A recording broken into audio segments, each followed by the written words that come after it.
The priest told me, just close your eyes, that I'm going to wet you all over with holy water on your face. I'm going to tell you what happened to me. I'm very ashamed to say this, but I'm going to tell it all here. Stay until the end of the story so you understand what happened to me with the priest. I never imagined that my life could change so drastically. Luisa, a 28-year-old woman married for 5 years to Miguel, a dedicated truck driver. Our life was simple but happy, or at least that's what I thought. Everything began to change when Miguel began to make more long-distance trips, leaving me alone for weeks with our 2 small children, Lucas aged 4 and Mariana aged 2. Miguel's long absences weighed on me. Taking care of 2 small children alone was exhausting, and the loneliness at night was almost unbearable. It was in this context that I began to frequent more assiduously the church near our house. Father Antonio, a charismatic middle-aged man, was always present, offering comfort and spiritual guidance to the parishioners. At first my visits were sporadic, looking only for a moment of peace and reflection away from the domestic chaos. Over time I began to seek out Father Antonio for advice. He seemed to understand my situation, offering words of comfort and encouragement. God is always with us, Luisa said, her soft and comforting voice. Even in the darkest hours He does not abandon us. Her words were a balm for my lonely soul. I began to visit the church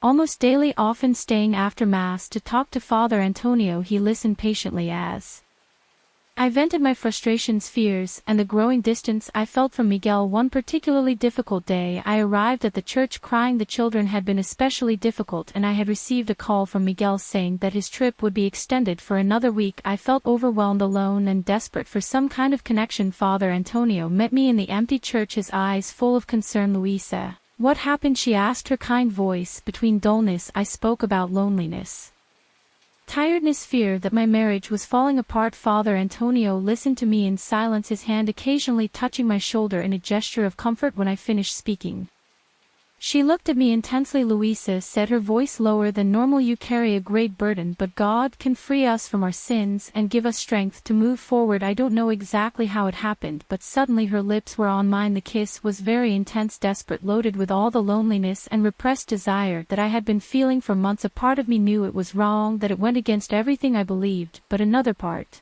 was hungry for that touch, that connection. This will cleanse your soul, whispered Father Antonio, his hands exploring my body. He was passing his hand over my vagina and telling me that this will expunge my sins. What followed was a confusing mix of passion and guilt. We made love right there in the sacristy of the church, with the crucifix watching us silently. It was as if all the tension and frustration of the last few months were being released in that forbidden act. When it ended, the reality of what we had done fell on me like a crushing weight. I dressed hastily, tears of shame and confusion running down my face. This can't happen again, I said, my voice shaking. This was a terrible mistake. Father Antonio felt his face, a mask of guilt and remorse. You're right, Luisa, God forgive us. I left the church feeling dirty and betrayed. I had not only betrayed my husband but also my faith. How could I look at Miguel again? How could I go back to that church knowing what had happened? The days that followed were a torment. The church and I made excuses not to answer Miguel's calls. Guilt consumed me,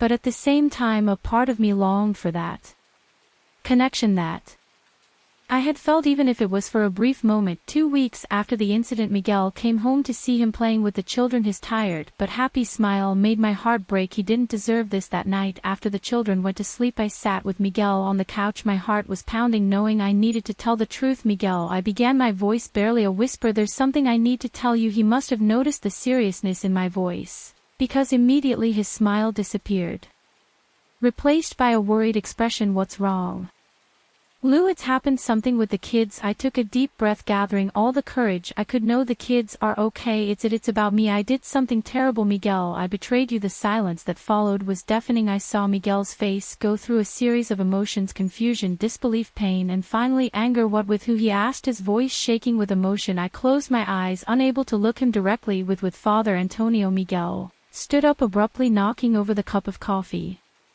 that was on the table. The priest, our priest, how could you, Luisa? How could you do this to us? Our family. What followed was the hardest conversation of my life. There were screams, tears, and moments of deafening silence. I tried to explain how I felt alone, abandoned, but I knew no explanation would be enough to justify my actions. I am so sorry, Miguel, I cried. I know there is no excuse for what I did. I love you. I love our family. It was a terrible mistake. Miguel remained silent for a long time, his face a mask of pain and betrayal. He finally spoke, his voice low and controlled. I need time, Louisa. I can't deal with this now. I am going to sleep. In the guest room, the weeks that followed were a test for our marriage. Miguel distanced himself, spending more time away from home when he wasn't traveling. I sank into depression and guilt, barely able to take care of myself and the children. It was Lucas, our 4-year-old son, who unwittingly forced us to confront the situation. One day he innocently asked Mom why Dad doesn't sleep in the room with you anymore. They don't love each other anymore. His words were like a slap in the face, making us realize the impact our situation was having. That night Miguel and I had another long and painful conversation. I still love you, Louisa, Miguel admitted, his voice heavy with emotion, but I don't know if I can trust you again. I understand, I replied with tears running down my face.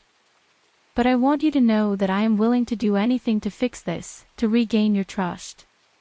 You and the children are my life. Miguel.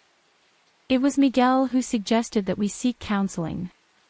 We began attending couples therapy, facing not only my infidelity but also the underlying issues in our marriage that we had ignored. For so long it was a slow and painful process. We had to deal not only with the betrayal but also with the loneliness I felt during Miguel's long absences. The pressure he felt to provide for the family. And how we had both neglected our communication.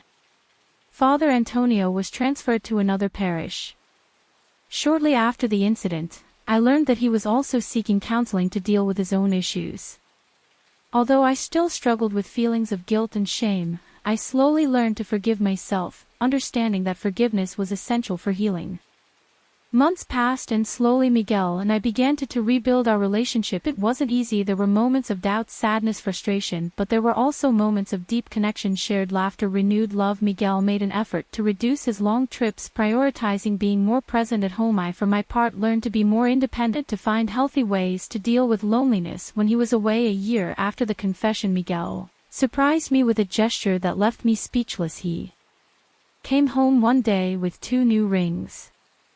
I thought we could renew our vows, he said with a small smile on his lips. Start over in a certain way. What do you think? Tears came to my eyes, but this time they were of joy and gratitude. I would love to, I whispered, hugging him tightly. We renewed our vows in an intimate ceremony with only our closest family. As I looked into the eyes of the man who had chosen to forgive me, I felt a wave of love so intense it almost knocked me over. I love you, Miguel, I whispered. Thank you for not giving up on us. Miguel smiled, that smile that always made my heart melt. I love you too, Louisa, always. As we exchanged our rings for the second time, I realized our love had been tested into the fire and had emerged stronger. It was not a perfect love without scars, but it was real, resilient, and above all consciously chosen by both of us. Every day looking back, I see that afternoon at church that I once considered the worst mistake of my life was actually a turning point. It was the catalyst that forced us to face our issues, to rediscover our love and build a relationship deeper and deeper than we ever imagined possible. Our journey is far from over, and I know we will still face challenges, but now with honesty, forgiveness, and renewed love as our foundation, I am confident that we can face anything life throws at us together. And as I watch Miguel playing with our kids in the yard, I feel a deep gratitude for forgiveness, for the second chance, and for the opportunity to build a life full of love, trust, and mutual understanding. Our story is not perfect. It is full of mistakes, regrets, and difficult moments, but it is our love story, a story of redemption, forgiveness, and growth, and to me it is the most beautiful story I could imagine.